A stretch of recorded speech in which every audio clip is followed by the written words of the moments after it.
ചക്കയെല്ലാം നല്ലവണ്ണം വെള്ളം കുടിച്ച കാരണം ഒരു മധുരം ഉണ്ടാവില്ല ചക്കപ്പഴത്തിന്. അപ്പം നമുക്ക് നല്ല സോഫ്റ്റായിട്ടുള്ള ചക്കപ്പം ഉണ്ടാക്കാം, ഈസ്റ്റൊന്നും ചേർക്കാതെ.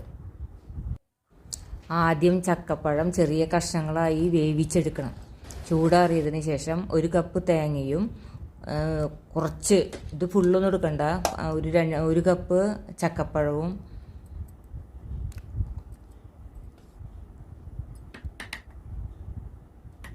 വേവിച്ച ചക്കപ്പഴം, ശർക്കര, എൻ്റെ കയ്യിൽ ശർക്കര പാനി ഉണ്ടായിരുന്നു, അതാണ് ചേർക്കുന്നത്. ആവശ്യത്തിന് മധുരം കേട്ടോ.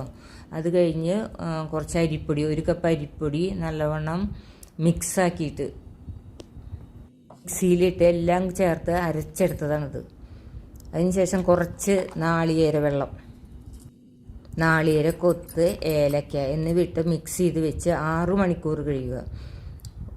മൈക്രോവേവ് ഓവനിലാണ് ഞാൻ വെക്കണത് കേട്ടോ. അതിൽ നെയ്യ് തൂവിയിട്ട് മാവ് അതിലൊഴിക്കണം. ഒഴിച്ച് 4 മിനിറ്റ് ചൂടാക്കി എടുക്കുക. നല്ല സോഫ്റ്റായിട്ടുള്ള ചക്കപ്പം റെഡി. നമുക്കെല്ലാം ഉണ്ടാക്കാം. അതിന് ശേഷം കണ്ടോ, നല്ല സോഫ്റ്റായിട്ടുള്ളത്, നല്ല ടേസ്റ്റും സോഫ്റ്റും എല്ലാം ഉണ്ട് കേട്ടോ. എല്ലാവരും ട്രൈ ചെയ്ത് നോക്കൂ ചക്ക കിട്ടുമ്പോൾ.